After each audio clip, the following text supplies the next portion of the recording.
Hey there, everyone. Welcome back. Happy Friday.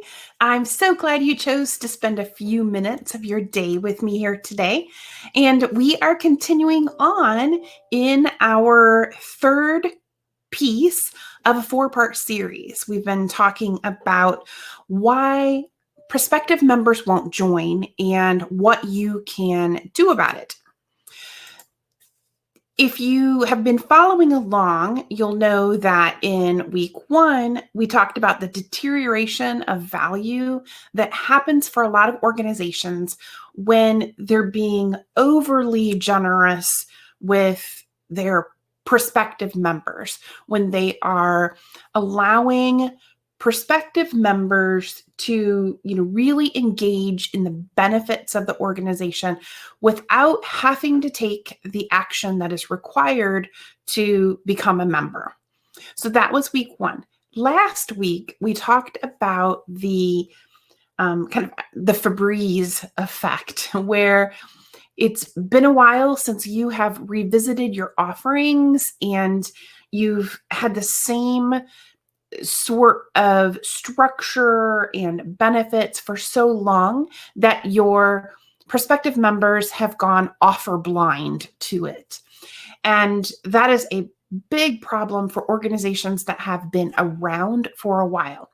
But today we're going to talk about a third piece. And I actually want to take you back to an analogy that I used a few weeks ago when we were doing the Discovery series. As you may recall, we were talking about why more people don't recognize your existence. And I used the example of trying to get someone's attention when you're throwing a beach party, but they're so focused on the fact that the boat that they're in out in the water has a leak in it. Now, getting the attention of those people and getting them to discover that you exist is going to be extremely difficult if they are fully focused on the problem of this leak in their boat. Now, that problem carries through from that discovery stage right on into this second stage of member experience that we've been talking about, which is contemplation, where people are just sitting on your mailing lists, or they're coming to events as non-members. So they're kind of hanging out in your circle, but they're not taking the action to become a member. I call that sitting in contemplation. So this problem of them having a leaky boat and you throwing an amazing beach party carries right on into contemplation, because even if they recognize that you have an amazing beach party going, they aren't going to be inclined to take action to join because the beach party isn't really what they need right now. Now, you may think that it is obvious and intuitive that in order to get people to take action to join, you need to be offering something that they want. But I'm here to tell you that I talk to organizations every single week where there is clearly a misalignment between what the organization is offering and what the members actually feel that they need. I can guarantee you that members will buy what they need. There's a myth out there that membership is declining and then it's getting harder and harder to convince people to join. But the fact is, if your organization is actually providing something that members desperately need at this point, they will buy. The problem is you're not offering leak patches. You're not offering boat fixing services. I'm trying to think of different things for this analogy. But, those things that they really need to solve that leaky boat problem aren't really what you're offering, or it's not what you have out there and you're leading with. Maybe you do have those things, and once somebody gets into the party, they would see that you have those leak patching kits and you have people in there who can solve leaky boat problems, but they wouldn't know that until they come on into the beach party and they're just focused someplace else. So the best thing that you can do is go through your benefits, look at your packages, and really get self-critical about what's being offered.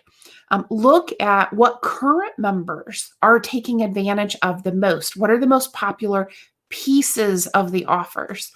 Now, there are a lot of organizations out there that have really been offering the same thing for decades, and there's a true tradition around that. You see this a lot with community service organizations like Lions Club and Rotary Club and Optimist Club. There's a tradition in what they offer and how they talk about what they do.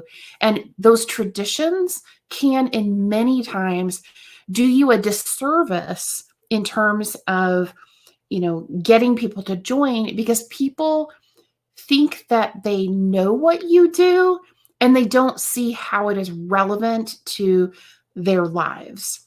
So if you dissect apart your packages, your offers, and look at what are people taking advantage of, what are you putting out in your lead messaging, and look at how well that is aligned with what the audience is saying that they need, you can really make a big difference here with just a few little tweaks.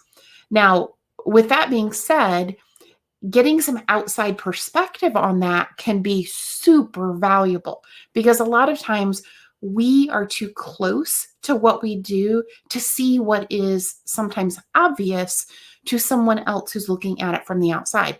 And I often have to take my own medicine on things like this, because I too, even in my business, can get too close to what I'm doing to see that it's not quite aligned, and a few little tweaks could make a difference. That's why I invest in consulting and coaching for my own business, because I know that I have blind spots, and every organization has blind spots too. So I'd love to hear your thoughts about this. I'd love to hear whether you see changes in what people are wanting. Are their needs shifting, and you're finding that you have to shift your offers in order to be more persuasive and convincing to get people to join? I would love to hear your thoughts around that. Before I sign off, let me tell you about two things. If you are going to be around for a little bit today and you are catching this live or close to live, coming up in about 45 minutes, I have a growth workshop that's going to happen. This is a live workshop. It's about an hour and 15 minutes long, and I'm offering this monthly.